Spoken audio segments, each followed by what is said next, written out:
Hello, fellow homebrewers. JP here, and I want to introduce to you the brand new Brew-Built X1 Conical Series available at More Beer. More Beer sells the highest standard in homebrewing equipment, and the Brew-Built Conicals are just that. They're made from mirror-polished 304 stainless steel, and they come with loads of features that you and I have been looking for. They have a full 2-inch bottom dump valve, which will eliminate your clogging issues, while the sturdy base includes 4 reinforced legs, just like those big Pro tanks do. More Beer also carries the Brew-Built line of options and add-ons like casters, pressure kits, and even external glycol chillers. So you can find out more about the new Brew-Built X1 Conical Unitanks by going over to morebeer.com for detailed videos on the entire line of Brew-Built Conicals. You can trust Brew-Built with your next fermentation, and you can trust More Beer to find the right conical for you. Brew-Built at morebeer.com.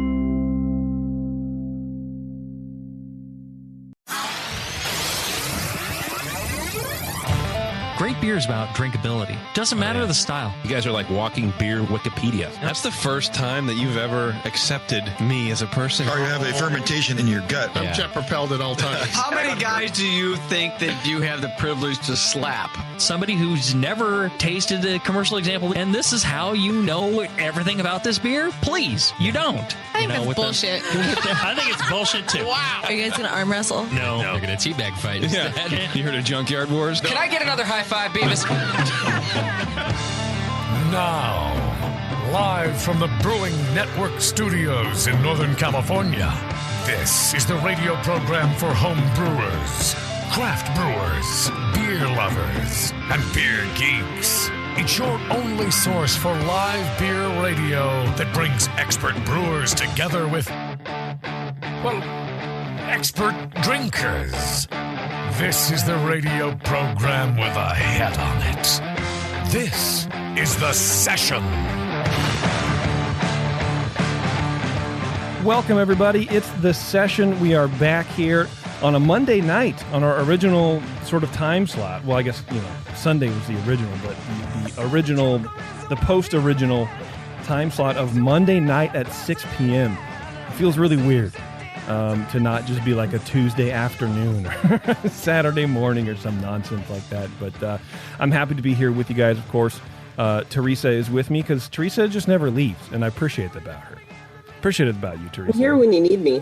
You definitely are, man. You send beer, you come and hang out on this show and talk about beer. You're just you should be more local. It's because I'm lonely. I just miss your lovely faces. I don't know if that's lonely or pathological, but I appreciate it nonetheless. Yeah, well, whatever works.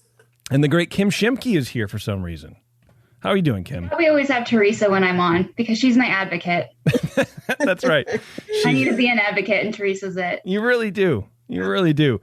We do have a good show for you guys, mainly because I have all the beer again, and I'm very excited about it. We're here with Michael Marquez from Mother Road Brewing Company. Beer company? Yeah, brewing company. Brewing company. Standard, what everyone puts behind their name. Okay, because I apologize because it threw me for a second because in my head I had beer company, and then I saw on your logo it says brewing, and I was like, oh god! And then I had the classic brain short circuit, and I didn't know what to do, so I failed essentially. Debated about it in the early years too. So okay. All right, good, man. I appreciate it. Well, thanks for joining us, Michael. I appreciate you coming over virtually. Thanks for having me. Now, you guys are in Arizona, Flagstaff, Arizona. Yeah, up here in Flagstaff, 7,000 feet, living the good life. Yeah? Are you an Arizona boy? Or are you a transplant? Oh, God, no. I grew up in Medford, Oregon, and showed up here for school in 1992, and as some of my professors remind me, 25, 27 years later, I didn't do a very good job of leaving. Medford, and I've never been to Flagstaff. I've never been to Arizona. I only just learned about it the other day. Medford to Arizona seems like a culture shock. I've been to Medford. Medford's real cool. I mean, passing through to go to, Portland and, Ashland or whatever, but that's about it. Not too bad, actually. Okay. There's mountains and trees out here. We're in the largest unbroken stand of ponderosa pines. So there's skiing, there's mountain biking. hiking. The only thing we really lack is a good river. I do miss that from Oregon. What we need here is a good river. So I'm incorrect in assuming that Arizona is basically just an extension of Nevada, where it's just flat. You have elevation. Yeah, we've got mountains up here, trees. It's beautiful up in the northern end. You get south, you get the traditional desert and saguaros and cactus and all the things that you think Arizona should be. Okay. Well, I'm glad you have trees. I like that. Before we get too far into the beers, I want to remind you guys that our Tasty Tribute show dropped last week, where we were all on waxing poetic about the man, the myth, the legend, Mike Tasty McDole. If you haven't heard that yet, please go check it out. Thousands of you have already heard it, and I really appreciate it. I've gotten some good feedback on it. And it's one of those really nice communal things that unfortunately we had to do, but fortunately we had to do as well too, because it means that we had a guy who was as special as Tasty was in our lives. So check that out.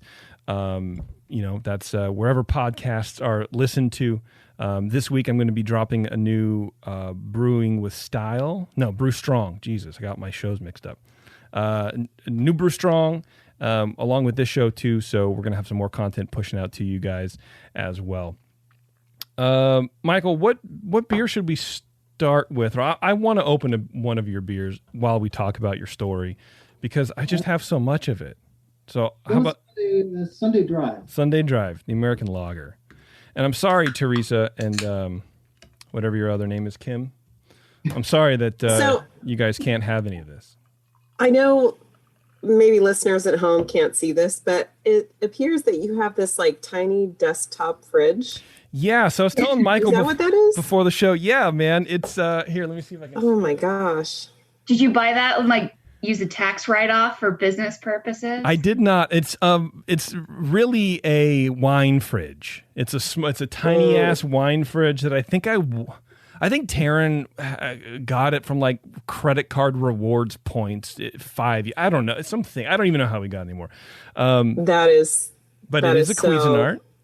And yeah, well, I think it's cool because it's very fancy. Michael was so nice to send me like 1,000 beers. I didn't want to have to keep getting up and showing off my excellent derriere to everybody in the camera to go get more beer. So I thought, well, let's do this. So I like packed an ice pack in it to help it get to temp faster, because it's just like a Peltier chip. I don't even think there's any Freon in it or whatever. So it's just like air cooled nonsense. It's not supposed to get to 45. I think it might be smoking after this, but I don't know. It works, man. I'm excited about it. Looks like it came from the Sharper Image. It does. Bro, I wish it did. That would be... I don't know. Should I give you the catalog for this year? I thought the Sharper Image left. I thought the Sharper Image was gone. I didn't get one of those. I'm jealous. I don't even know how they got my address. I thought they went out of business I don't know, a decade ago. Bro, I got an Amazon catalog in the mail the other day, and that confused the hell out of me. Like, what is Amazon doing sending paper catalogs out to people? It made completely no sense, but yeah, it was strange. No, I'll tell you, the kids get a hold of that thing and they know how to like scan the QR code to put things in the cart. Mm-hmm. Like my cart is full of all kinds of random shit. Tell me that my kids don't need any more help on Amazon. No, they're good. They know how to search for things. Yeah, it is amazing, man. Talking about kids for a second. My almost 3-year-old now, she's an expert at phones because she likes to look at herself. So whenever we brush her hair, she likes to watch videos of herself. And we have like thousands, as new parents do, right? Tons of videos. And so she looks at baby Alice, right? And she knows how to swipe. She knows how to restart videos. She doesn't know how to make it louder because she's not very smart. But whenever there's like a text message that comes in or an alert, she knows how to swipe it. And I don't know if she just picks it up because we watch it or that's how like intuitive these phones are. But it is sort of weird that all this technology and they're making it so children, like literally they're making it like so children can use them properly. But then you have people our age going, I don't know how to I don't understand the thing. And so you need to give your phone to your 3-year-old and let them play with it for a day. They'll be able to reprogram it. It'll be great. Yeah, big time. Yeah. Anyway, Michael, so you were telling me before we started the show that you started as a home brewer. a hack home brewer at that. Well, yeah, home brewer. Yeah, it's basically the same thing. A friend taught me how to home brew. We did, first extract batch maybe back in like 99, and I got hooked. I just couldn't believe, because I had bad home brew in college. I mean, like really bad home brew. Yeah. And I had never considered that it might actually taste good.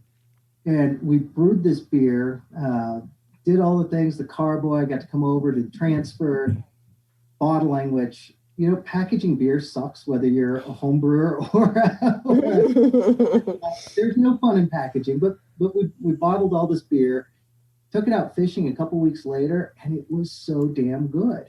And I couldn't believe it. I'm like, I made this with my own hands. And I kind of got hooked. And it wasn't too long after that, I tried to tackle, with limited success, some all grain brewing. But I just kept going because I found love in having those 4 ingredients come together, and in 2 weeks plus or minus, having something shareable with your friends and family. It was magical. And it still is magical. It's just a hell of a lot easier on scale now. Isn't it funny that homebrewing is actually way harder than commercial brewing? Oh, it's so hard. One of the mountaintop mashers is my neighbor, Shannon, across the street, and I'll go over and watch him brew, and we'll hang out. And I can't believe how hard it is to get any liquid to move anywhere. Temperature. Yeah. I'm spoiled. You hit a PID and you've got what you need. I mean, it's really nice to brew commercially. Yeah, I mean, I remember my first batch. I fired it up and I was just like, oh my God, I mean, everything, not that it went super smooth, but it was so much easier. It was really striking. There is that high-end homebrew market that is sort of, bringing those problem-solving pieces of equipment to the homebrewing scene. I think I was talking on our last Dr. Homebrew show about I'm starting to homebrew again. I don't know why. I'm just starting to homebrew again, but I don't want to do anything. Like I have a 3-tiered gravity system. It's partial. It's a Morbier 1550 is what it is. And there's a pump to move stuff around and whatever. But that's 10 gallons. I'm 43 years old. I'm not trying to drink 10 gallons of the same beer anymore. I can't do it. I have like 2 beers a night. I'm like, I better sit down, sit the rest of this day out. I can't. So anyway, I'm going to one of the a Brewzilla. I have a Brewzilla for more beer, and just getting back into home brewing and seeing what's out there for equipment. There's so much shit you have no idea. It's a brand new hobby. It opens so many doors, that barrier to entry of like what you're saying, Michael, where people want it easier to transfer liquid or whatever. You can do that now. There's all sorts of fun little toys, which is sort of cool about homebrewing. There's always room for new shit to be made. Take some of the fun out of all those gadgets we built, though. Right.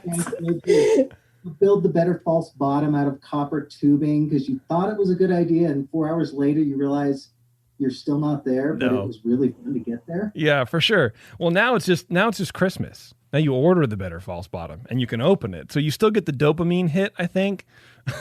But you don't have to, spend $100,000 on copper these days. So when you were homebrewing, you said you had really bad homebrew. Was it your homebrew?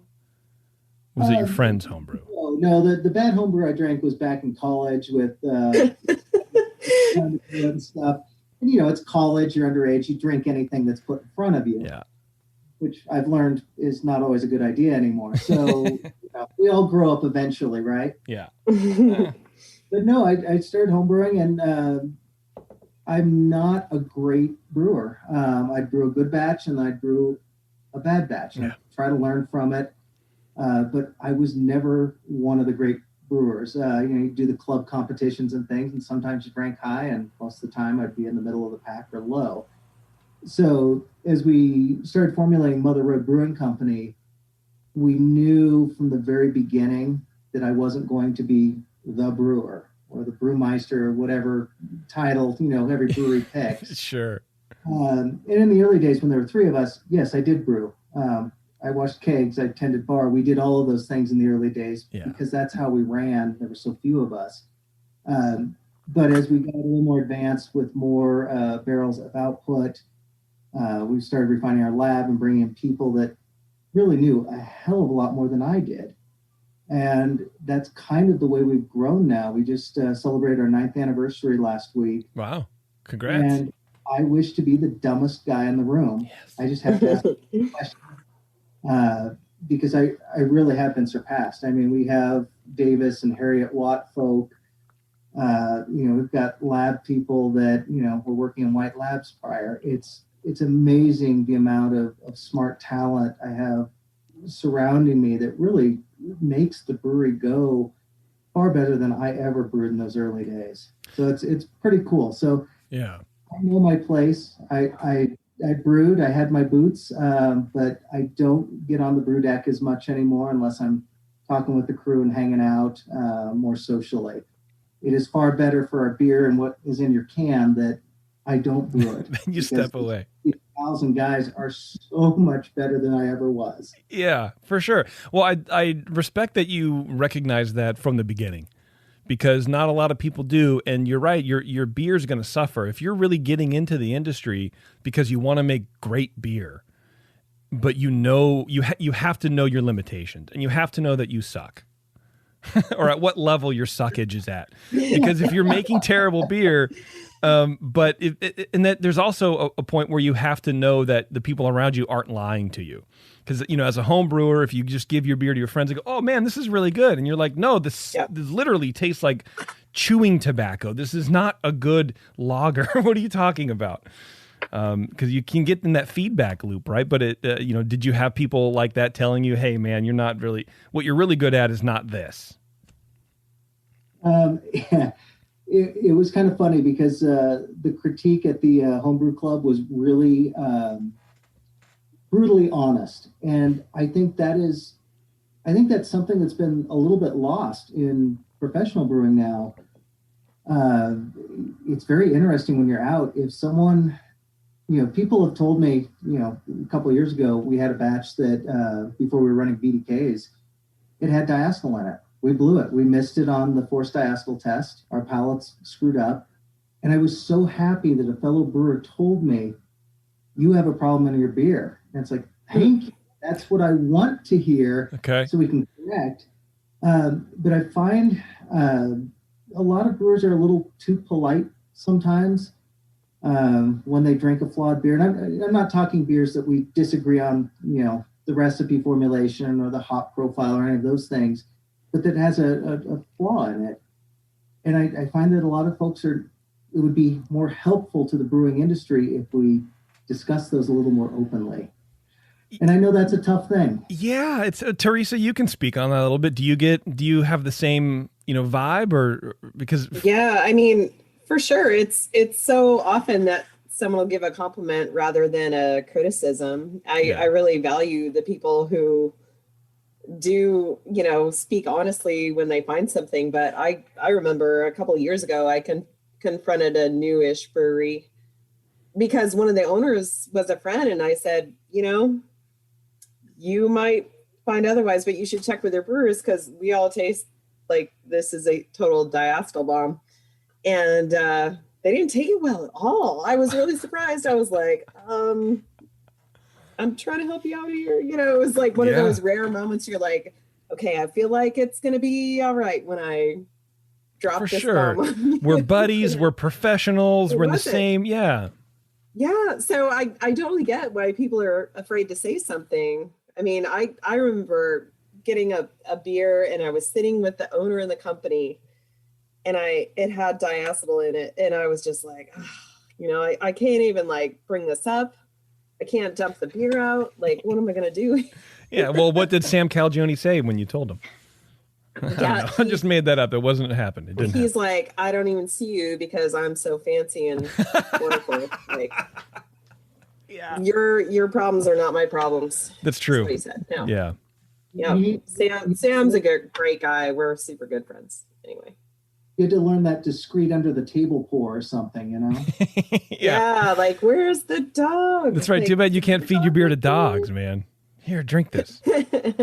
Yeah, honesty. No, I mean, it's a constant thing. And that's why I always advocate entering in all the competitions with your beers that are important to you, because then you'll get that unfiltered feedback.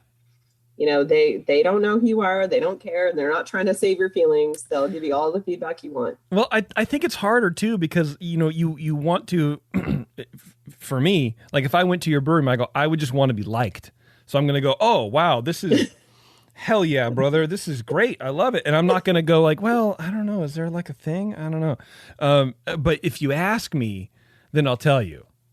So I think it is. Oh, JP. It is hard. If you ever come to my brewery and taste bad beer, you better just throw that glass down and like, oh yeah, raise all the red flags. Well, I know you already like me, so that's fine. We're already friends. That's what you think. Kim's face. We just met, so there's nothing at stake. If one of the beers sucks tonight, I'll tell me. I will. Okay, I will tell you. And that's good that we can clear the air and get this out of the way. Now we can start the show. This is all pre-show. I'm not even recording. So now... I'm fairly confident there's no diacetyl on there.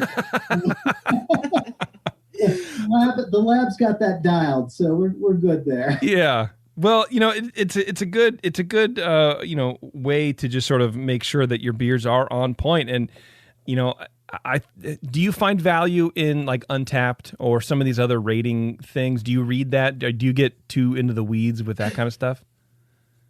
Is this the point where I don't say anything because I'm trying to keep positive? I just honest. I don't know. You can lie if you want. I'll never know. No, I mean, here's the thing. I would rather... Untapped has got its place, and I know people liked it. You know, they go after the badges and they love to collect beers and things, and that's a cool part of the craft beer world. And I love that. Yep. Do I rely on that for our ratings? No. Okay. I'm relying on the lab. I'm relying on our suitability for service. I'm relying on our community tasting panels that we pull in. And ultimately, I'm relying on the guest coming into the tap room or the consumers, which trickles into the IRI and the Nielsen data, to tell me if we're doing well or not. So Untapped, you know, some of our beers don't fit a proper mold of what that might be stylistically, and we've come to a conclusion that that's okay. Wow. It's okay to brew these beers if guests are enjoying them, if we're enjoying them, and if they're coming through the lab okay. So Untapped is what it is. I think it serves an interesting place in brewing, but that's a fine response. Yeah, that is very diplomatic. Very. Yeah, he's gonna be on Biden's cabinet in a second. I mean, and you know, you're absolutely. I might tell you what I really think. But... well, for sure, yeah. Well, you know, I think that is a very good answer because I like to dump on Untapped mainly because there's a lot of people who just have no idea what beer should even taste like, or much less what a style should be. They're after the badge chase, and that's fine. You know, whatever. That's you know. But I also have a lot of brewer friends who rely on that as their source of feedback. But it sounds like you have so much sensory analysis going on within the brewery that you don't need to do that. So it's best to just sort of, you know, leave it as a fun playground and not really get into the dark side of reviews.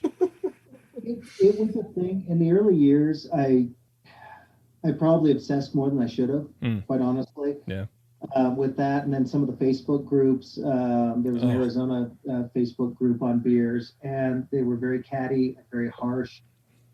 And I'd obsess. And then the best thing I did was I finally decided that I wasn't going to read those anymore. Yeah. I wasn't going to read Untapped. I wasn't going to have our social media people monitor now. I don't have to see some of the negativity. Because I think some of the folks out there can be very good with their reviews that are good tasters, BJCP or similar. But some of the folks, you're right, just they're out there doing the thing and trying to make waves, and it's not fun to read that as a brewer when you pour your whole life and soul into what you make. It's not fun to say this sucks. Yeah. But then they say this sucks. They rate it 1 star, and then they're gone, and you're like, well, what was that? Not helpful.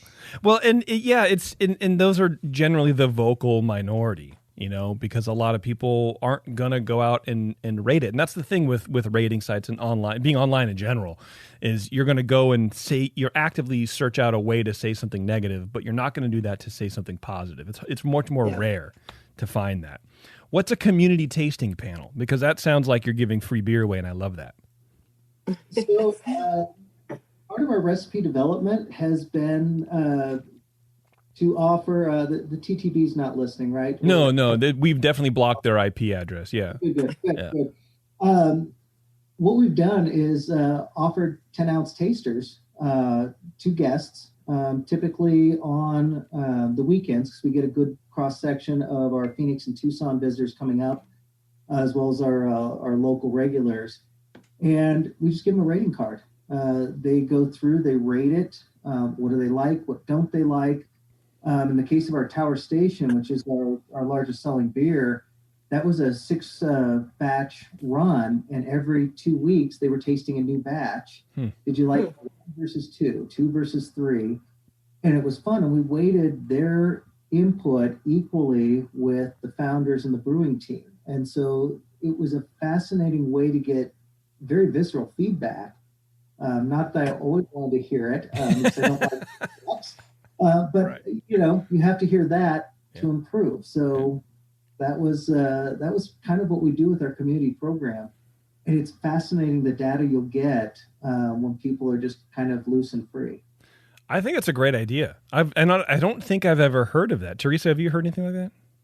No, I can't say I have. That's great. Super cool. Yeah, I love it. I'll give credit where credit is due. That was Campbell Morrissey, our most recent director of brewing ops. That was his idea, and we've kept using it. It's really a great tool for us in the tap room to test things out.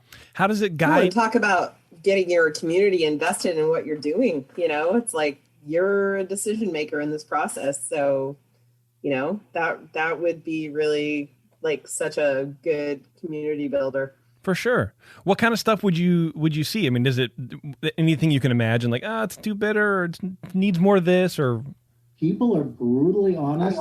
They'll tell us what they think. When it's the home brewers or fellow brewers, they'll give us very specific mile markers of where they think we should take. Sure. Green build, the hopping, the bittering, whatever it might be. That's a home brew. If it's the general public, that is the most fun to read, because as much as we're all beer geeks here and we love our beer and can talk about it forever and ever, the thing you have to remember is a lot of people are just coming to be social at a tap room and enjoy a pint, or they're going to the grocery store and they're picking up a 4-pack, a 6-pack. They're not as into the geekery as we are. And so it's so much fun to get that raw, honest, I want more strawberry flavor in this, or it was too bitter, or not bitter enough, and then trying to see if there's a baseline.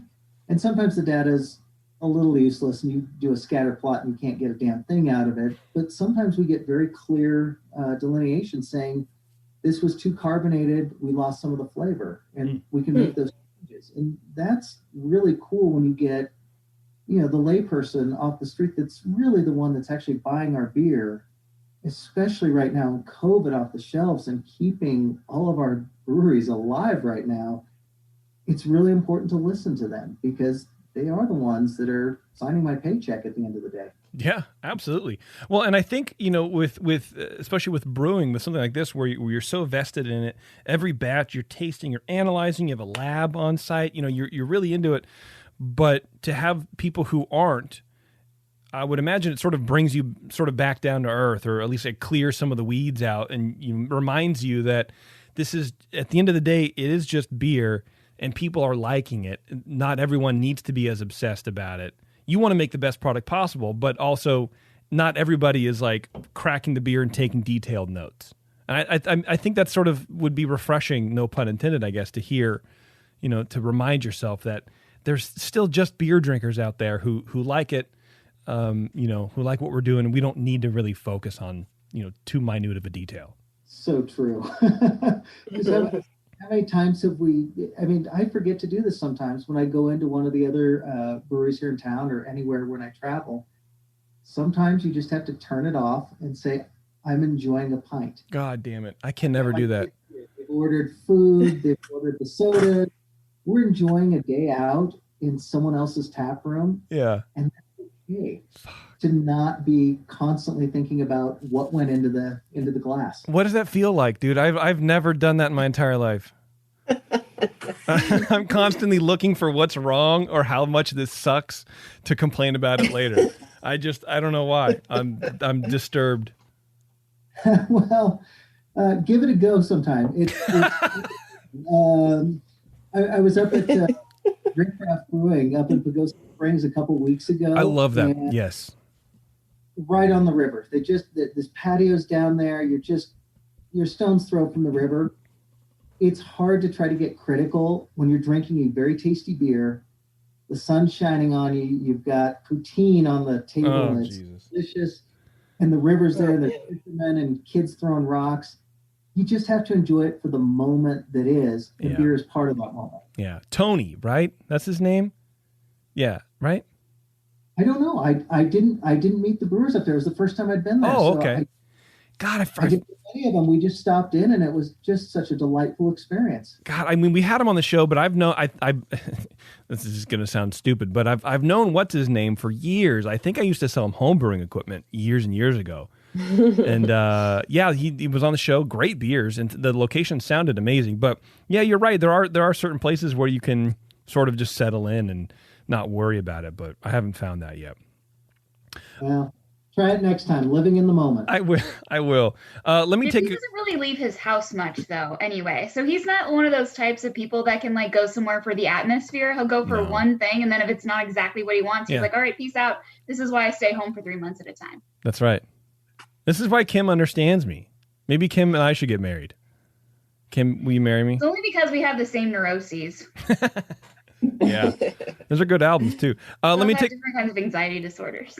Let me take a quick break, and we'll come back and we'll get into some beer actually with Michael from Mother Road Brewing Company in Flagstaff, Arizona. Hang on, everybody. It's The Session. We'll be right back.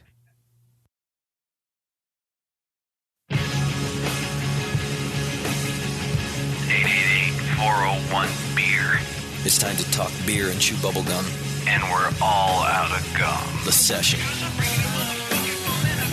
All right, welcome back, everybody. It's The Session. We're on with Michael from Mother Road Brewing Company, or Mother Road Beer, whatever you want to do, motherroadbeer.com. I personally am drinking the Sunday Driver American Lager, and we were just remarking at the break here, the reuse of cans. So you on the video can kind of see that yellow, bright yellow at the top is the old can, and there's just a label wrapped around it, which is the darker orange. Why is that? I mean, I can guess, but I love it. Welcome to the age of no cans. It's been a tough year. So one is we have a supply issue of getting cans in. Even getting bright cans has been a little tough right now. But more to the point, the beer went out of print. So that was one of our old labels. We goofed. We overordered 25 pallets from Ball and had all these labels. And one of our values is resourcefulness. Yeah. I mean, it 12 cents a can, you don't want to throw it away or recycle it. And so we chose to do that. So that particular beer is a taproom only beer. So we have little signs in our tap room that are telling you, here's what we did and why. We're very upfront with our community to tell them, why something looks a little bit squirrely or goofy. But I just couldn't throw away a perfectly good can, especially when we can't get any cans. So this was our solution. Well, I think it's great, and I've heard that the 12-ounce cans were hard to get, but what are these 16s? I thought these were easier, but apparently that's sort of not true anymore. Well, we're on allocation, and we're on allocation during growth. So, got it. Do I want to burn any allocation with something that's a smaller release taproom only? I don't. That just doesn't seem wise, right? Yeah, man. Reduce. So reuse. you actually have can contracts at this point. They're not contracts. Ball has just told us we have an allocation in 2020. I got the email last week, and I had no clue. So it's tough times. So we've been bodging things together with some sleeves. some painted. Sometimes they're like that where we put a pressure sensitive label over the top. It's wild times, but right now with the package being so important, we can't not have it out there. Yeah. On premise in Arizona suffered pretty badly. We still have a lot of our independents are not reopening yet. It's been a tough time to move kegs and draft, as everyone knows. So anything you can go in a can and get into the hands of someone safely at curbside delivery or through their local liquor store or grocery store, it's a good thing. It's a really good thing right now. Yeah, how are you guys dealing with the COVID? I'm not too familiar with how Arizona handled, like if there was a shutdown, it was a mandatory thing or whatever. I hear in California there was a shelter in place. But I was talking to some breweries who they were back up producing beer within a week because they were what's the term? Mandatory or essential businesses. Yes, they were essential businesses. So like Matt at Danville Brewing, he was back in there like a week and a half just brewing beer because they had beer sitting in the tanks. It was weird. How did you guys deal with that sort of initial strike and pushing through what's happening now? We got lucky. Arizona's got a pretty good guild going, and we have, quite frankly, a very good lobbyist who had the governor's ear. So we were exempted as a food producer, which I love. Sure. Bread in a can, right? Yeah. Food producer. Yeah. So we were able to stay open on the production side, but our hospitality in the 2 tap rooms had to close. They did allow us to go only, which was a really nice carve out to that exemption. And I'll tell you, you want to be humbled. Flagstaff has maybe 75,000 people. It's a pretty small town. But you want to be humbled and see a line 10, 15 people deep waiting to get to-go beer with you and waiting on the curb for you to put it in their trunk. Wow. I have never felt so supported and loved and felt like craft beer is such a part of your community with all of these people supporting us during that first run where we just couldn't open up any hospitality operations. There were days we had higher volume, higher dollar revenues on to-go beer than with guests coming in and enjoying food and beverage and the whole work. So it was very humbling to know that our friends and neighbors supported us, and it's the reason that we're still open. That cash flow was excellent, and I hope that's the majority of breweries. I know some are struggling right now, and I hope most of us can make it through this. It's been difficult. Luckily for us, we decided to buy a food truck, which has allowed us under the governor's executive order to serve again. So we're open at our downtown brewery, which was our original brewery, with full food service. We're not just doing bullshit bag of chips things that some bars and do and say, I'm a restaurant. Here's actually we saw one bar do Lunchables. Oh, Jesus Christ. Oh gosh. Oh God. I'm like, even my kids don't eat those things. I mean, come on. But Lunchables doesn't really seem to jive with like the craft beer sort of ethos, right? Ritz cracker and fake cheese. Yeah. but our malt is floor malted, and only the most succulent of mosaic hops are introduced delicately into the wort. But here's processed meat product. Yeah. I definitely won't name any names, but there was one place around here that was serving a meatball. Like you could buy a meatball. They would put it on your ticket, and then they would say, "Are you sure you want the meatball?" And you could refuse the meatball. Oh my! But it was on your ticket, so you bought it. Oh my God! I thought that was pretty funny. It is funny, but more with the spirit of the law, which there's a first time for everything at Mother Road. So this was the you don't want to sit around on this one. And Oliver, our director of people and culture, he spent a great deal of time on the Restaurant Association, CDC, WHO, getting everything right so we would make sure that our guests were as safe as possible. If you want to laugh, we did a little kind of like a 1920s themed brews reel about what to expect when Mother Road reopened. Oh, that's excellent. It shows our table spacing and the sanitizing, but it's a little weird because you'll hear the iPads chime every half hour, and then staff scatters out with the sanitizer and wipes all the common touch surfaces. See, it's changed everything. That's great. Labor on, but I feel as the best we can do right now for the science we know now. I think our guests and our staff are about as safe as we can do with what we know right now. Yeah. And that's as good as I can do. And the crew's been really good with helping us do this. Great. That's cool. And I like the the video. I haven't seen it, but it sounds great because that's through this whole thing. That's what I've been saying. I want, if I'm following your social media, I want to see how you're doing shit. I don't want to just hear about it. I don't want to hear like, oh, we wipe the counters down every 4 seconds and we're really clean and everyone has masks. We promise. I want to see it just because that's me. If I'm going to risk going out just to get beer, then I want to know that you are taking it as seriously as I take it. So I appreciate that from somebody who's nowhere near your brewery, unfortunately, because I'm sure there are other people like me who will go in there because of that video, because you have shown your process behind it. And it's consistently following that too. Yeah. You have your mask, your bandana, whatever you choose to wear, enforcing it with the guests. It is Arizona, so we do have some hot political tension sometimes out here. With no mask. Wait, tell me more about that. I don't know. I haven't heard of Arizona, in the last week or two. So I don't know. Stop. Yeah, He's full of shit. I don't know what the hell happened when science got hijacked by politics, but we're not going there on this, right? We're not going there.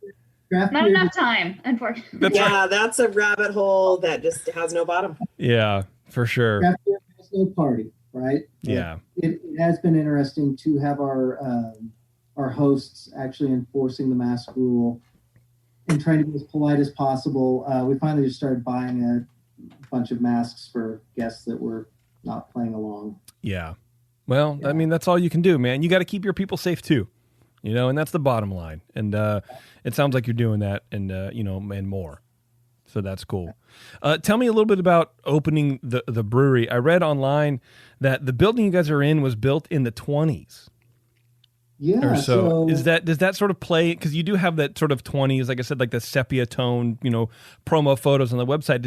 Did the building age play into that or was it, planned before that? Multiple things. Okay, good. I like that. Open-ended questions. Yeah, so single mom when I was growing up. So my grandparents, I spent a lot of time with my grandparents. My grandparents were part of a car club, so I came by motoring naturally. I love wrenching on old cars.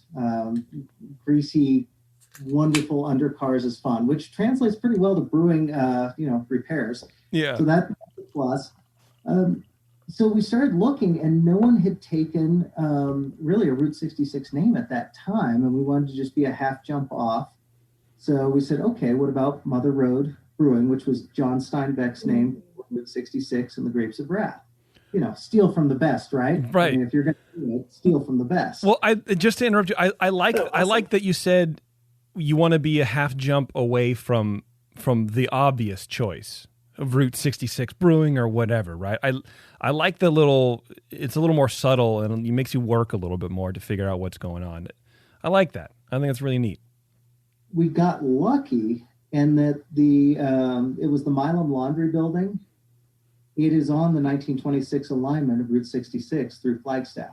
Oh, wow. So my bike is right where, people like the Jode family would have been heading out west looking for that better life in California. So it's very cool to be in an old building like that. I actually would have filmed from down there, but we're under renovations. We decided, if everything's up in the air, you might as well just throw some more into it. And we're renovating the original tap room and brewery right now. So it wouldn't have been much to see in there except piles of things and dirt and whatnot. But that's really where the name came from. We got lucky into the building. Okay. And it's a magnificent old laundry building, big drains, big gas lines, big electricity, big water, everything a brewery needs. I mean, you can't build a better building. And as we've been exposing more of the beams, we're kind of considering that we may not put it all back together. We may leave a lot of that skeletal structure out to show those beautiful trusses and that craftsmanship of 1925. Yeah, exposed beams, man. I love that shit. And if we want to be a stereotypical brewery, we have to have some exposed beams and some variable light bulbs. Yeah, so the Edison light bulbs. Right. Yeah, for sure, man. You mentioned you have 2 locations. One's called the Butler Brewery and one is the downtown. Which came first? Downtown was first. Okay. We had a 15-barrel Franken system in there. It came out of...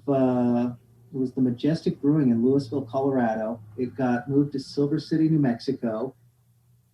We bought it there because it was sitting on a public parking lot, and the price kept coming down because they were paved the parking lot. So the owners, they couldn't pull the trigger. They just got cold feet or whatever on the brewery. And so they sold it to us for, I'm embarrassed, it was next to nothing, but we hauled all this stuff back. I hired my first semi-truck and a crane. I'd never done that before. Driving into to hauling it in, and it's like, here a truck shows up and a crane to load your stuff. Yeah. And we hauled it back. Most of the tanks, the Whirlpool and the kettle are dairy pasteurizers. They're god-awful scabbed over stainless, but they sure work. And the last year we brewed solely at downtown, we brewed 4,500 barrels out of this incredibly little 3,300 square foot place, and managed to keep opening the tap room every night. So if you were at the bar, sitting at the bar, you could literally reach back and touch a 60-barrel fermenter. Oh, geez. Oh, my gosh. We had to invent rolling shields so while we were cleaning and things were under pressure, that the guests would be safe. Wow. It was very, very dicey until 18 when we opened the new Butler facility. Rolling shields. I love that that's your solution. Just no, don't move. We're not going to do this at night. Customers, you'll be fine. We have a rolling shield. Well, you can't just make 4,500 barrels at night. I mean, that's a lot of beer. Man, that's awesome. I mean, you could. 2 shifts a day. We still don't have an HLT over there. So oh my gosh. We would show up at 4:30 in the morning. Yeah. And my kids still are asking when we get to go brew at that time of morning, because they'd come down with me in the summers in the morning. But you'd heat up your strike water. Yeah. You'd go ahead, strike in. Then you'd heat up your sparge water, transfer it to the Whirlpool, and kind of play this 3-card Monty thing with where's the water, where's the wort. Oh my gosh.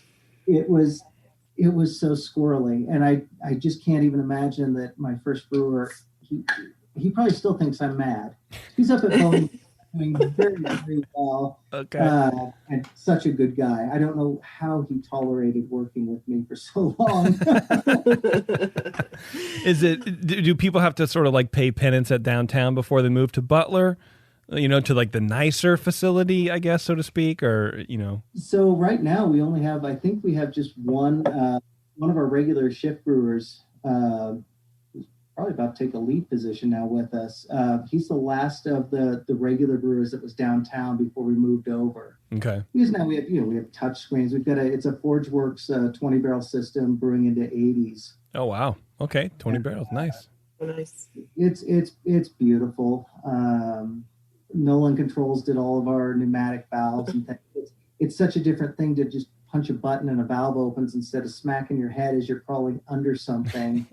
It's so deluxe. And it's really taken a lot of the work out of brewing so our brewers can do what is important, which is make sure they make the best beer and go forward with the next innovations instead of doing all that miserable work that really was not necessary in beer. I know there's people that will argue with me that if it's hard, it tastes better. I think it tastes just fine when an auger puts the malt in, and when an auger takes the spent grain out, I think it tastes the same. Yeah. I would imagine so, man. That's awesome. And there's the same thing in home brewing where, the Pico brew and these automated systems start coming out. People are like, well, it's not really brewing. You're pushing a button. I'm like, go to Firestone Walker, motherfucker, and watch how they brew. They go boop, and then they brew. Or go to 21st Amendment, or go to any of these like semi-large or larger brewing, houses. It's automated. It's just as automated. But, on the homebrew level, there's this like romanticism involved. And I think on the pro side, you guys understand that none of that shit matters. It's repeatability and efficiency. That's all. I mean, you can have 12, I don't know, rocket ship engine. I don't know, man. Whatever. Some weird out of context like a piece of equipment to help you brew, but it doesn't matter as long as it makes better beer than what you were doing without it. Mm. Consistency is key, right? Yeah. So I cracked open the Golden Ale, which is conserve and protect, and I get unusual flavors that are very good.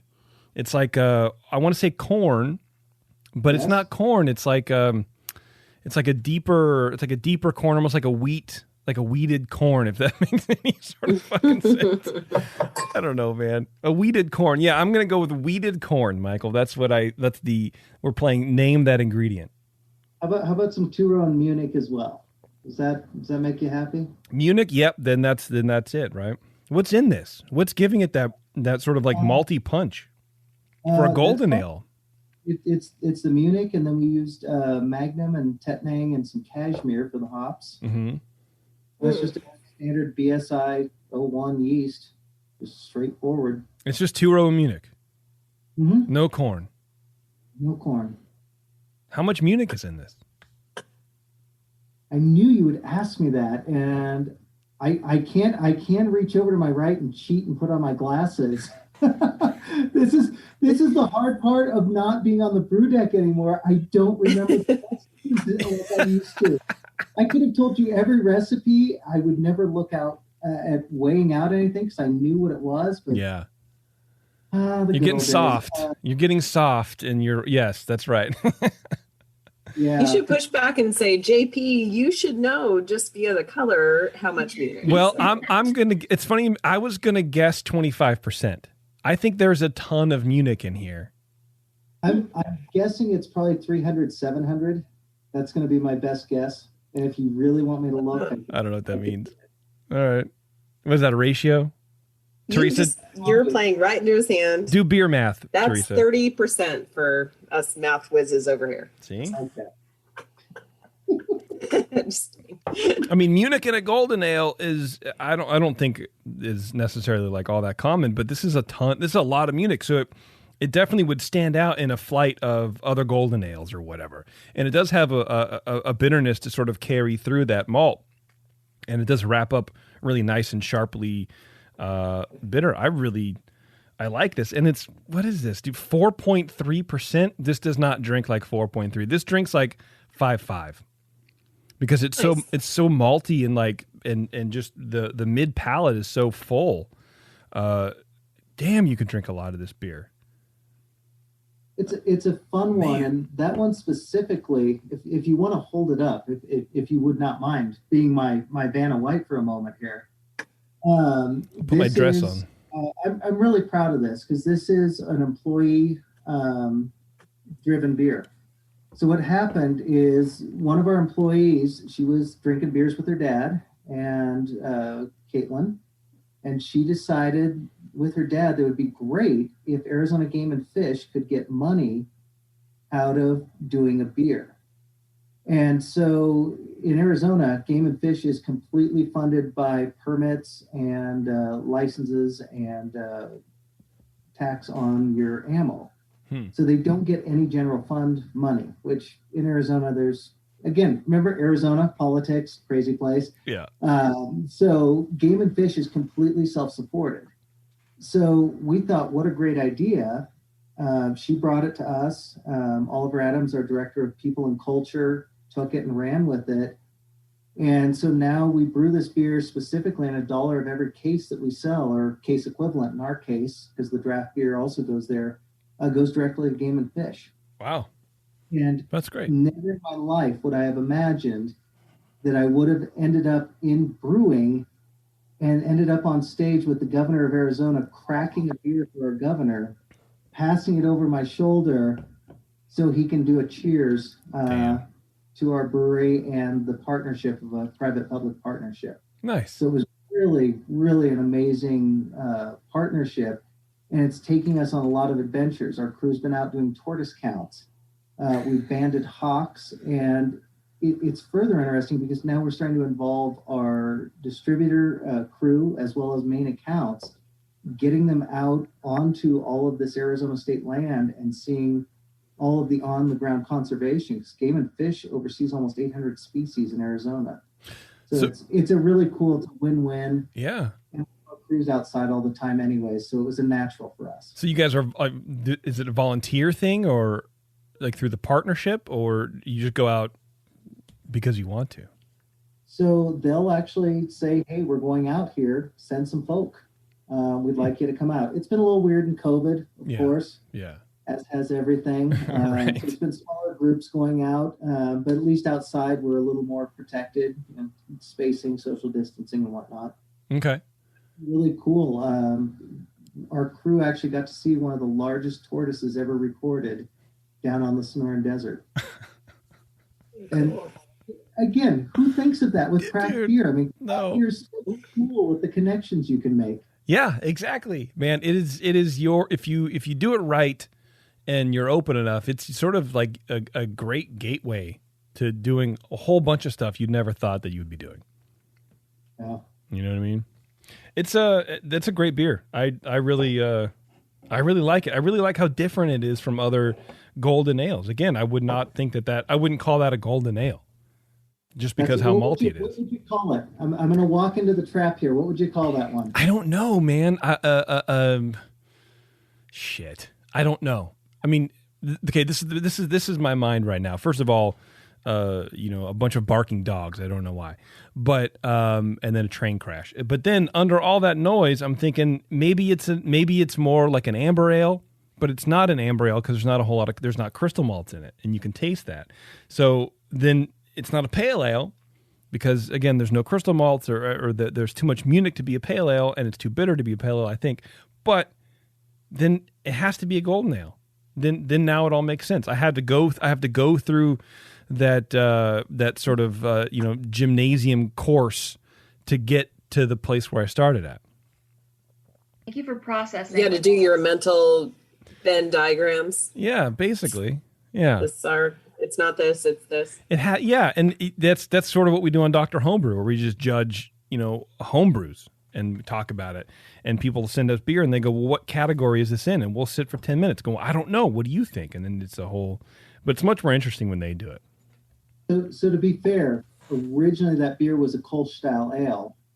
And we doctored and tinkered the last several months because here in Arizona, Kolsch was not selling. It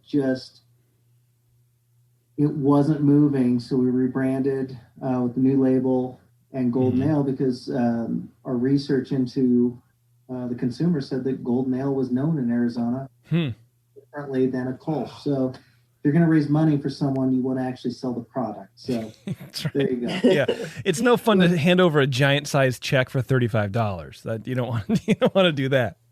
A little embarrassing. Yeah.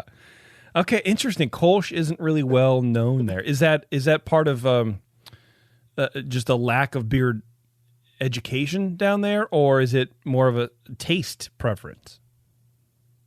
I'm not sure. I think a lot of it was lack of knowledge of the style, because we'd get people asking for a Grolsch, a Kolsch, a Kolsch. It was all sorts of weird things. Yeah. So in the end, we kind of abandoned the Kolsch moniker. Okay. Also, that 011 Eastern European ale yeast was just causing havoc because it wouldn't flock out, and so filtered forever. Yeah, you know. Oh, I know. So one of our featured beers is a Kolsch. That's one of our best known beers. I mean, weirdly. But it took a long time for that to happen, I think. And we're super stubborn. We don't actually filter our beers. We just find, but we definitely do find the Kolschis doesn't want to flock out. And you got enough problems. Yeah, you got enough problems, man. You don't want to deal with yeast like that. You know, I want yeast that works. Yep. Let's take a quick break, everybody. We're going to come back and we'll wrap it up. I'm going to cruise through some of these beers here and talk a little bit more with Michael from Mother Road Brewing Company. Hang on, everybody. It's The Session. We'll be right back.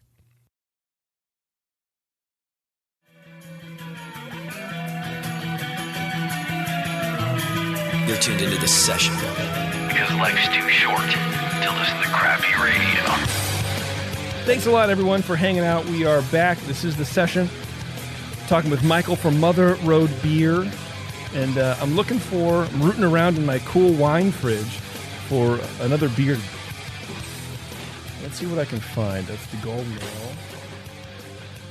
I think we have IPAs left, right? Yeah, pretty much.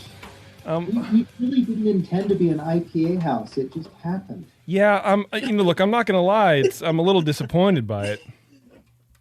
What's better? What's better? What should I drink right now? Tower or Daily Driver? Tower Station or Daily Driver? So Daily Driver is what I drink a ton of because it's 4.8% and flavorful. Let's do that. Tower, however, is the #1 independent selling craft beer in Arizona. So we're not Tower, but I drink the Daily because a little guy like me, 2 towers, I'm tower housed, and I'm looking up at the bottom of the bar stool. What happened? All right, well, then let's crack open the #1 selling IPA in Arizona, Tower Station. There you go. Now that I've hyped it up, you're going to be disappointed. It's going to be tragic. Yeah, well, look, basically, if it has the 3 letters IP and A, I'm already disappointed. But I'm going to overlook it because I'm trying to live in the moment. You won't. No, I won't. You have to explain it so I can try to taste it. Well, it has a great aroma. It doesn't. I don't get. I was going to say I don't get a whole lot of the brighter tropical notes that you would expect in current modern IPAs. But there's if this makes any sense, medium level tropical notes The way I think about aromas, especially with tropical shit like mango and whatever, right? There's 3 layers of it. There's the bright acidity, maybe a green smelling mango, and then you have the middle part, which is the just ripe enough mango, and then you get the bottom, the darker aromas that are overripe mango. If that makes any sense at all, this is how my brain is wired. So I get middle of the roads, just ripe, maybe perfectly ripe tropical flavor aromas out of it, which I like. It's not a knock. It's definitely, in my mind, it sets it apart from other beers that are trying to pack a lot of these brighter top aromas in. Does that make any sense? I don't know. Okay, so you can give your description, nodding and smiling, and then Michael can give us the real. Yeah. Michael, why don't you do that? Let's listen to Kimberly for some reason, and let's have you do that. I must sound like an idiot. I just sound like the dumbest. And I'm a professional, and I've been doing this for years. I have several shows JP. on tasting beer, and I can't describe shit. Such an idiot. You must be feeling vulnerable. Normally, you would not let Shimke get away with digging into you, right? Without resisting. He's like, okay, yeah. It's all right. It's all right. Even a broken clock. I only have to care about what's in my hand. So whatever you perceive is what you perceive. I don't judge anymore. It's so much fun what everyone tastes and smells and how it's different. I mean, I didn't know DMS for years until someone said overcooked celery. And I'm like, oh my God, that's exactly overcooked celery. Huh. Because normally it's cooked corn or, some people will say hot garbage. That's one that comes up in our sensory panel quite a bit. Ooh. When we train in new crew, they'll equate it to that. But no, I'm not. The can has what we thought it should say, but you know what? It doesn't matter. It's what you smell and perceive. That's why beer's so much fun. Yeah. We can get away this for, $10 for 4 beers, it doesn't matter. It's a common drink. It's so lovely. That's why it's fun. That's what I tell my wife, or when I was sort of like helping her beer vocabulary. But we say this on Dr. Homebrew all the time. You taste a thing, you're not wrong, because that's what you taste. And then we try to put a vocabulary term, a common term on it. But man, as I'm tasting it and smelling it, I'm sticking by my medium, perfectly ripe mango, allegory or whatever. I'm sticking by it because I don't get a whole lot of overly pungent, or what I call try-hard hop flavors, or aromas rather. It's perfectly reasonable. It's a very, I don't want to say mellow, but it's a very solid IPA. It has a great aroma. It has a great flavor. It finishes clean. It's not on your palate. The bitterness isn't weighing on you. And it's. I mean, look, if I could drink 7.3% pints, I would. I would even one. I would have another one. It's that kind of IPA, which I think is what you want, and I could see why this is the number one seller, because it doesn't stick around. Even just right now, I mean, I maybe get like a little bit of a light apricot thing in my palate. It's good. It's nice. It's not bitter. It's not overly bitter. It's not. It's Columbus, Chinook, and Citra, and then we dry hop with some Cryo Citra. Sounds super yummy, and it appears to be clear. I'm pretty sure I would love this beer. Yeah. You would. I think you definitely would, man. A little haze to it, but we do. Well, not like haze, but not like haze. We actually partially filter it for stability to make sure that we get that consistent. Originally, it was an unfiltered, fully unfiltered beer. We launched it 5 years ago, and we kind of hammered into that hazy craze without even knowing what the hell we were doing, because I'm too stupid to be that smart. So we just brewed this thing that we liked. This was the one that went through the six renditions with the community and our sensory internal panel. So I don't know, it's a fun beer, and it's what 8-10 recipe changes later with the different hop crops and everything that's changed over the last 5 years, but we sell the hell out of it, and it's still a tasty beer. It just, I can't drink a lot of it. It's just 7.3 is that's it. A lot of beer. That's a lot of beer. I don't think there's a lot of people who can drink a ton of it in one sitting, but I can see that this is a reach in your fridge go-to beer. You just get off, work, doing whatever people in Arizona do, and hike, I guess, or be active or something, and then you reach for something like this because, again, it isn't heavy. It's not built like that. There's some IPAs I think that are maybe purposely built to sort of be heavier and thicker and whatever. But this does feel purposeful. It was, and it's it's a 2-row Pilsner, almost 50-50. There's some Munich and white wheat in there, and so we wanted to keep it really light. The original beer that led this one was one we called White Walls. That was a taproom favorite, but the trouble with that beer, and what Campbell kind of came in and helped us solve, was that it had terrible shelf stability. The aroma was gone in 30 days, and the hops started dropping out. So we really needed to kind of rethink how that beer was gonna play, and that was what he and the team kind of started moving towards. My co-founder and I gave him some very rough directives, and he did so great with the team, and then the community weighed in. It was a beautiful beer. It was really it was when a committee of multiple people actually worked well. Okay. That's very good. Man, it does sound like you have a really good balance between community input and brew house output. And again, that sounds purposeful, and it seems like everything you're doing is with that purpose. Is that because you're able to step away from the brewery, you're able to trust whoever you hired, so you can focus on managing stuff like that and sort of, what am I trying to say? There's multiple sides to owning a brewery. You're a brewer first because that's how you get the idea, and then you have to realize you suck at it, and then you have to figure out a spot and branding and all this kind of stuff, and then managing community and whatever. But how do you continue to tie in the community? I think that sort of maybe makes or breaks your local impact. Yeah, I'm going to disagree with you on that a little bit. Please do. I'm going to hang up on you right now. Okay, please do. Knock me out. No, I think community actually transcends. Mm-hmm. So, yes, we have the tap rooms in Flagstaff, and that's what starts us. But that's less than 20% of our revenues now.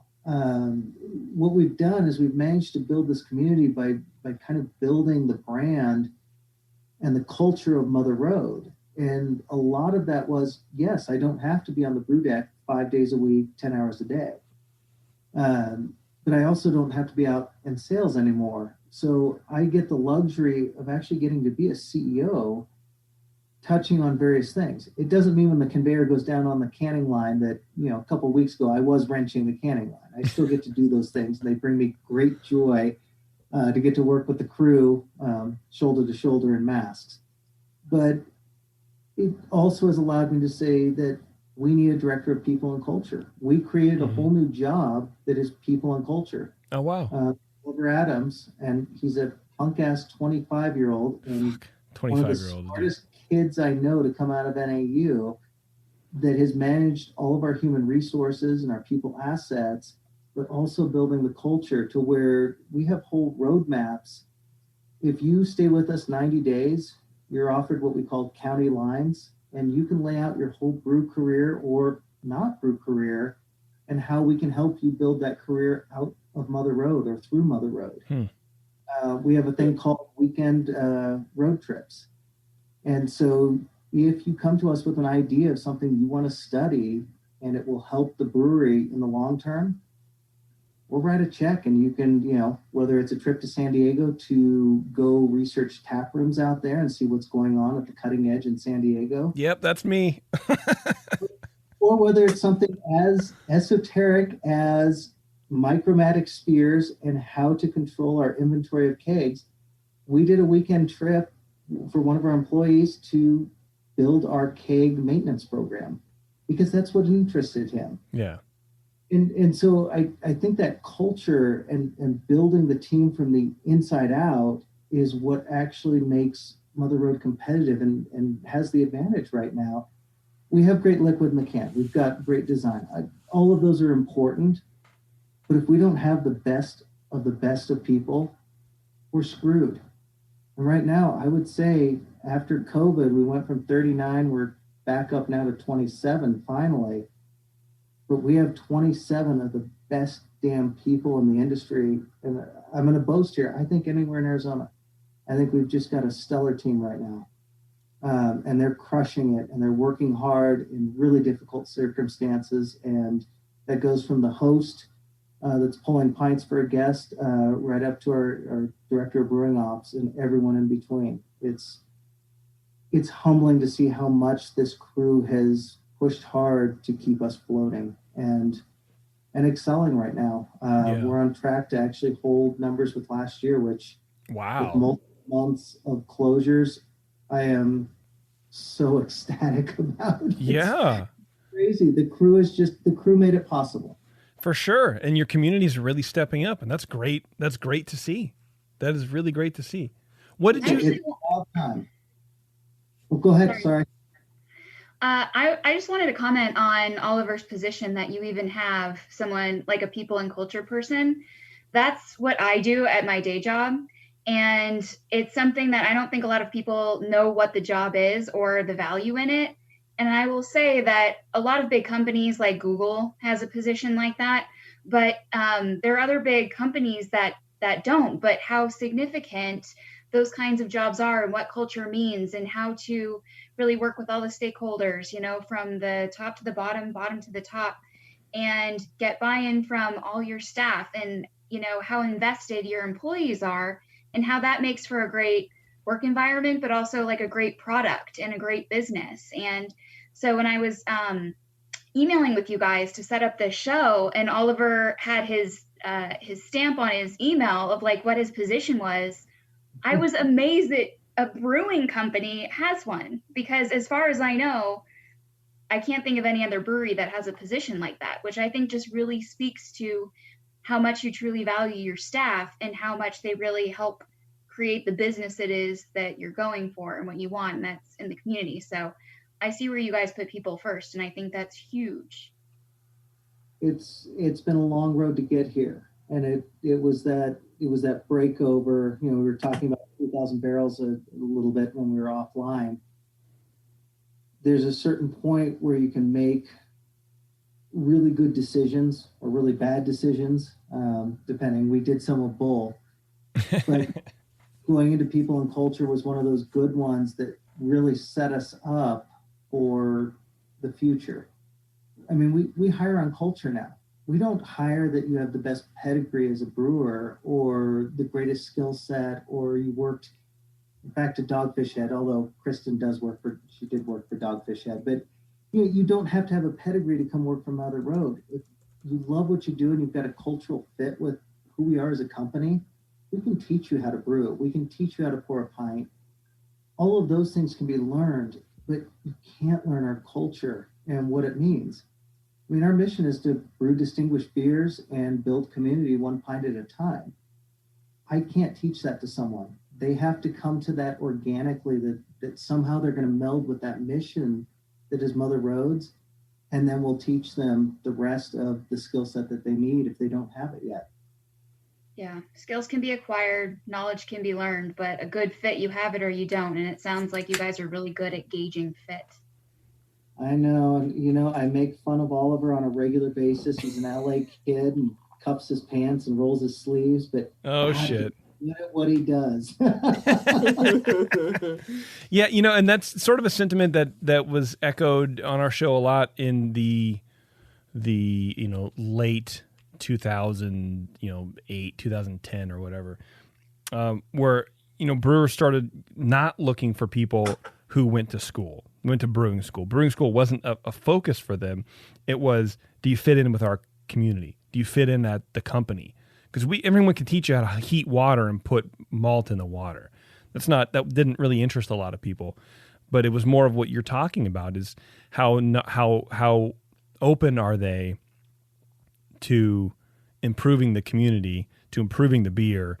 How do they taste beer? How do they fit in with everybody? And what sort of skills can they bring, that way that they're not going to learn in the brew house or in the cellar or whatever. But it sounds like you're expanding on that, and you're really building community. And we say that a lot on this show because it's sort of like the buzzword, but I think you're really doing it. It's not just something on your mission statement on your website and then that's it. Like you have a roadmap for. I mean, there's not too many. The only brewery that comes to mind that does anything sort of like that, I guess, to give back is maybe like New Belgium, when they were like, you're 5 years and you get a trip to Belgium or whatever. But you're asking people what they want to do in the company and then actively helping them achieve those goals. I mean, you're going to spoil these people for if they ever move and do something else. 25-year-olds. They're going to expect that. I mean, you know what I mean? I mean, there's people in their 30s and 40s who can't get their bosses to help them do that. You know what I mean? But here's what happens, though. When you give your people the ability to go and give them that free rein. So about a year ago now, Greg and Clay, two of our brewer twos, which would be your kind of production brewing crew, they started wanting to tinker with the mill because our efficiencies were not great. And we were running 85, 87%. So they conducted a 3-month study, wrote a whole paper that we shared with everyone internally on the fine-tuning of a 4-roller mill and the effects on gravity. And so after all this was done, I know you're laughing. I would have been like, get the fuck out of my brewery, dude. Mill the grain. 88% is not that bad. Coming from a home brewer, that's fucking great. Mill it or walk, dude. They've now got us up to 90 to 93% based on the coming in and the milling, because they took all of this time slowly of 3 months of data gathering to make this happen. And these are like our shift brewers. I mean, this is not me whipping the management and saying we must have greater efficiency or better revenues.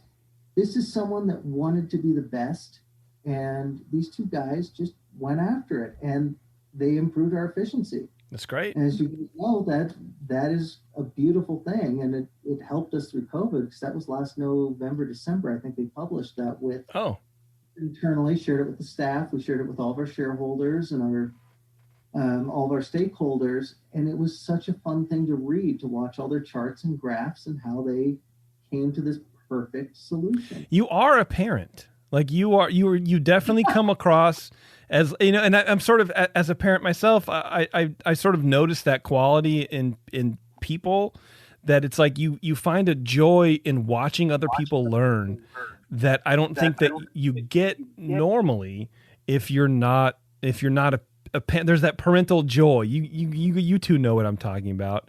It's like watching your kid do something for the first time. You're like, that's really cool, man. Thanks. But it's just the subtext, I guess, of them learning a thing without asking. I don't know. That's the vibe I'm getting right now. The pride in them doing something. It's funny. My ex-wife and I used to always call the brewery our fourth child, and in some cases that is what it is. And I love our crew. They have this. Curiosity is one of our values as well, and they love learning and doing better, and it's cool. Just such a joy, because I would like to say that I have all the ideas, but I told you at the beginning, I'm the dummy in the room.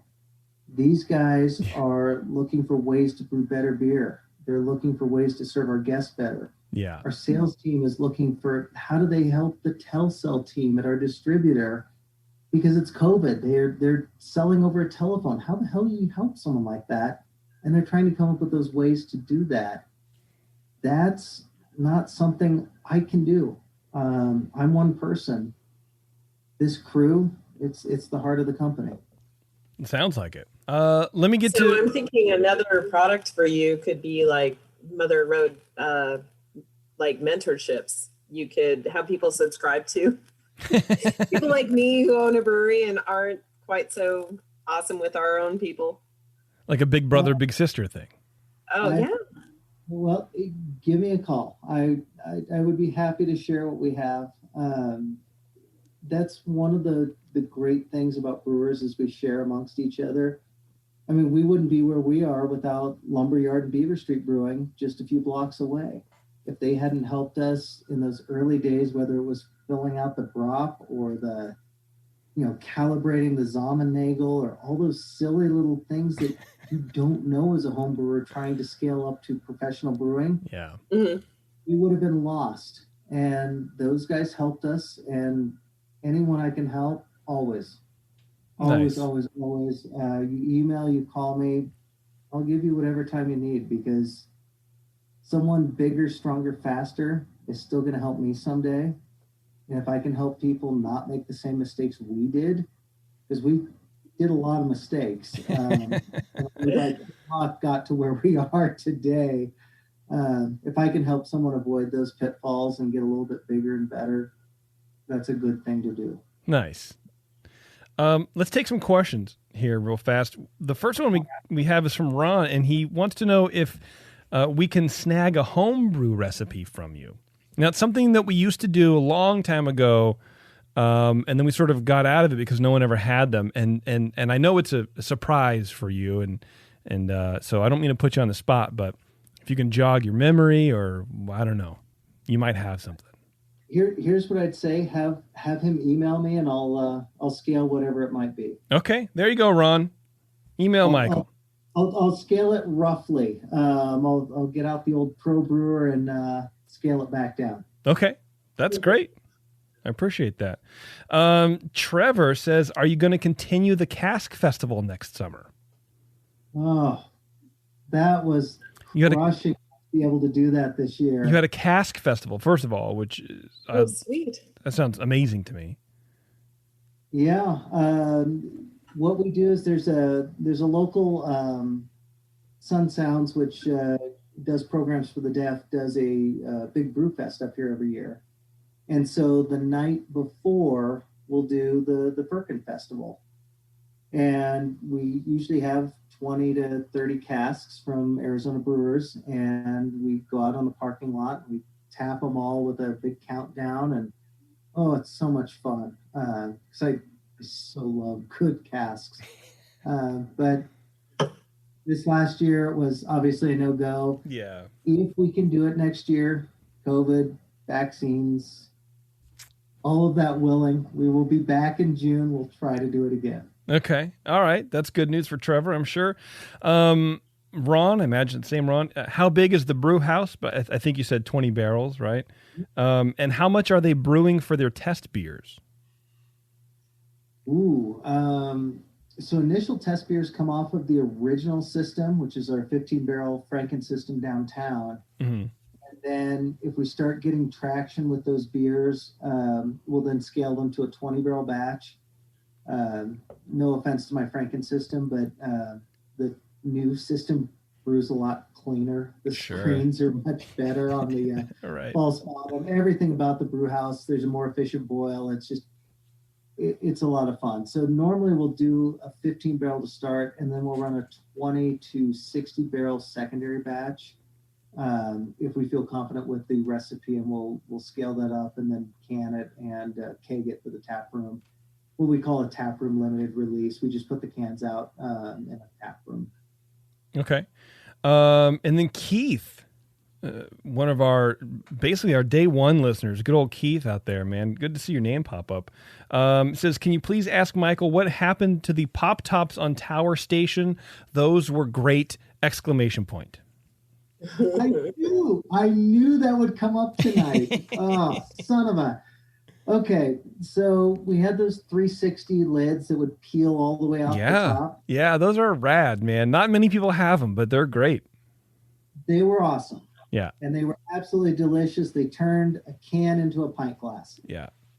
The trouble with them is we were finding pop tops on the disc golf course. Oh. And I was finding them at my favorite fishing spot down on Oak Creek. I would like to have blamed Mike Hess, who uses him on the Solus beer. Mm-hmm. I would love to blame him, but I know damn well as the local hometown beer, it was our trash. And at that point, we couldn't do that to our community. It wasn't right. Yeah. God, you are from Oregon. I know. I hug my trees. I like my air and water. What can I say? I don't know that anybody would, even if it was like bottle caps, I don't know that anybody would go to that length of changing the packaging to avoid, I say bottle caps is you would definitely know branded your name on it. I don't know that anybody would go to those lengths to change the way that their beer is packaged, essentially, right?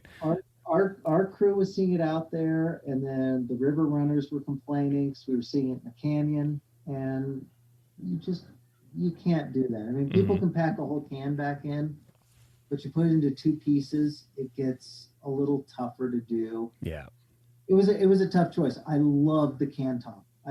Everything about it I absolutely adored, but at the end of the day, if we're causing litter, that's not cool. And that's not what craft beer and community is about. And so we had to pull it. There you go, Keith. It's your fault. Damn few ruin it for the many. Yeah, for sure. Every time. So I cracked your hazy, which I think is the last beer that we have. It's called Limited Visibility, which I do think is a great it's a great name. I do like your artwork too. It is very, obviously sticking with the theme, but this is like an old Studebaker, I think, crossing a bridge. 48 Cadillac coming across the Chain of Rocks Bridge on 66 across the Mississippi. There you go. I'm sorry, I'm a nerd about history and stuff too. It's just what I do. Yeah, well, that's good that you can translate it into your beers, man. Yeah, we've got a great design team. This is the hazy. It's sufficiently hazy. Yes, please describe this one for us, JP. Well, it's a lot of baby vomit. No, I'm kidding. But again, it's not what you expect from a hazy beer in the nose. A lot like, and I'll spare you the long drawn out method of how I figured out my smells. A lot like the Tower Station, where the aroma isn't trying to be super focused on, because a lot of these beers, in my opinion, first of all, I don't like IPAs. I hate hazy IPAs. I think they're weird. But I respect the ones that are done well, and I respect the fact that you're making things that are hard to do, that they're flaws essentially. But so you're sort of like putting frosting on a flawed thing. That's how I look at it, and it's no offense to anybody, but that's how I look at it. The frosting being the aroma.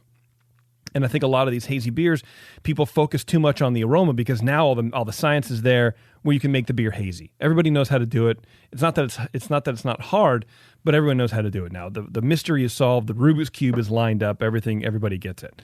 But it's the aroma that I think people focus maybe too much on, and then the malt isn't there, or the palate isn't there, the flavors aren't there.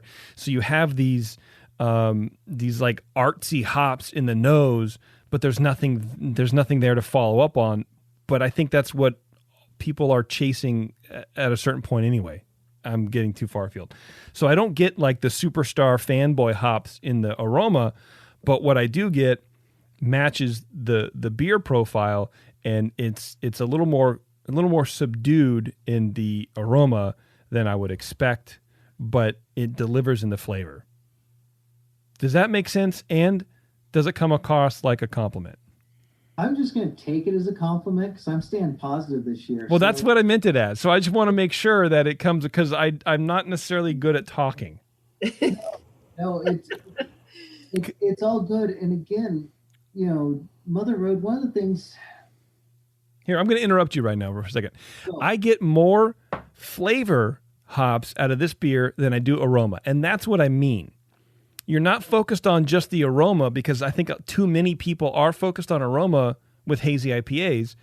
Yes, that is a big focal point. I'm not stupid, but there's more in the flavor than there's in the aroma. And I appreciate that about this beer. You're tasting more of the hops than you're smelling them. Yeah, and that's Columbus and Cashmere, Motueka and Strata. So we kind of did an interesting cocktail on this one, but this was one that's gone back and forth. We've been playing with this for almost, I want to say 18 months. Wow. Because I hate hazy IPAs. Oh, that's and I know. See? Because I think the true taste of a beer, if you do blind tasting, like literally blind tasting, it should taste good whether it's cloudy or whether it's clear. It doesn't freaking matter. Right. But at the same time, I also like having this thing called revenue so I can pay payroll. And so sometimes, we'll brew something like this, and the crew will, the crew rolls their eyes at me quite often. Usually not for my beer choices. Yeah. I say Cascade hops, they definitely roll their eyes because, 90s beer drinker the next day. Right. But beers like these that sell well, and I'm not saying this is a bad beer, it's a tasty little beer. I just hate to be on the hazy craze. But yet this allows us to then play and experiment and do those weekend trips and get more knowledge going, because this allows us to have the revenues to play on other projects that we might want to do. Mm-hmm. And I think that's one thing that has gotten lost in craft beer. We want to do everything slow and methodical, and someone went out and hand-picked with tweezers all of our hops and harvested the grain. And that's not the reality. We're fighting for our lives in COVID right now. Yeah. To stay alive, and we have to be good business people first and foremost, and great brewers at the same time. And so sometimes you make choices where this beer goes live at the end of this month with our distributor. I'm excited to have it out. I'm still proud of this beer, even though I roll my eyes at the whole hazy thing, but we have to have these beers to help us fund the next thing, to help us keep advancing craft beer forward. And so sometimes there's very weird choices between business and craft. Yeah. And if you want to stay open, you have to be good at both. And that's, I don't care, you go to an esoteric sour house, that's delightful. And I will be the first to line up and enjoy a whole flight. But is that a good business model right now? It is not. And that's the toughness of craft beer right now, is it has to be both. You have to have great liquid in the can and be a good business person. And that's a hard thing for a lot of craft drinkers that want us to be those artisans. They forget that we have to be business people as well. Yeah, absolutely, man. Well, I mean, it sounds like you guys, you have a good team going on. You're doing a balance of both. You're advancing your team, you're advancing the community, and you're putting some pretty darn good liquid in the cans, man. And so I think that's great. We're trying. We're every day, one foot in front of the other. Yeah, that's all you can do, man, especially now. And hopefully by this time next year, things are back to normal and, Kim can go back there. Yeah, you're going to come back out to Flag? Yeah, well, how far are you again from Tucson? Less than 4 hours, depending on how you drive, of course. Well, the reason I ask is because my parents are my DD and my parents live in Tucson. So whenever I go drinking in Arizona, my parents are the ones carting me around. So I just have to make sure that my DDs are on board. But I found out about you guys because of my dad, actually. He drives around for work, and he was in Flagstaff, and he sent me some of your cans, particularly the dog one, where it's like he put them together. The Perpetual Joy that we brewed with him. Oh, that was a delightful beer. A lot of people liked it. Yeah, and I thought that was such a cool can. And then he ended up buying some of your beer, and I was like, well, how are they? And he's like, we really like their stuff. And he's like, I think that they're pretty consistent. Every time I have them, they're really good. And so, like, I had one of yours when I was there in January. I can't remember what it was, but it was good. And so he's like, it'd be cool if like you would learn more about them and get them on the show. I was like, yeah, I'd be down for that. So I would love to go there. I've been to Flagstaff once, but it was years and years ago. So I'm due. Well, are you going to be in Tucson around Christmas? No. No. I am not getting on any plane anytime soon. Yeah. I've got a thing I'm doing down there. I was going to say we could drop some beer off around the 21st and, mule it back or something. But oh, that'd be nice. No, I think everyone in California is staying put, I think. Hopefully. I don't know. We'll see. Michael. Well, yeah, that's the thing. Yeah. Last time I was in Arizona, things didn't go so great for me. So that's right. I have to be very deliberate with my trips now. Kim died going to the bathroom. So I died in Tucson. Yeah. But I was revived also. Kim died going potty in Tucson, and that we'll save the rest for her country album, which is titled "Kim Died on Going Potty in Tucson." But when you get to Flag, I got to hear the story. Michael, thanks a lot, man. I appreciate you spending time and shipping me the beer, and I got the koozies and everything, man. I'm really excited about it. Thank you very much. You can go to motherroadbeer.com to learn more about Mike and his beers and all the staff there and all that kind of fun stuff. And then when things open up, or if you're local to Arizona or local to Flagstaff, I guess, definitely support them. They're, I would say a community-driven beer company, and they're making some killer stuff. So if you're out in that area, check them out. When things open up, definitely put them on your list of beer tours to go on, because the beers are very good. So I appreciate it, Michael. Thank you very much, man. Thanks for having me. It's really cool to be on. Awesome. Thanks, man. It's cool. Yeah, I appreciate it, man. I appreciate it. All right, everybody, thanks a lot. And if you want more information on how to brew, we got Dr. Homebrew. We got Jamil's stupid show. I don't even know what that fuck it's called anymore. Who knows? Did you guys hear Jamil's brewery got broken into? I saw the. I thought I saw someone with a weapon. Yeah, some dude with a gun. What the heck? Man, I guess I've seen the post, but my wife is telling me she's like, he sounds pissed in the post. I'm like, yeah, I would be too, man. 5 o'clock in the morning, someone busts open your doors, and I don't know, man. That's wild, but not cool.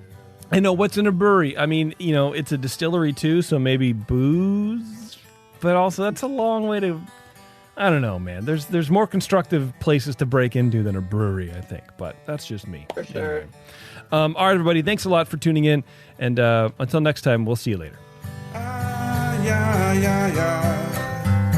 JP's an asshole. Justin's a nice guy and winning the race. JP does great as his charity.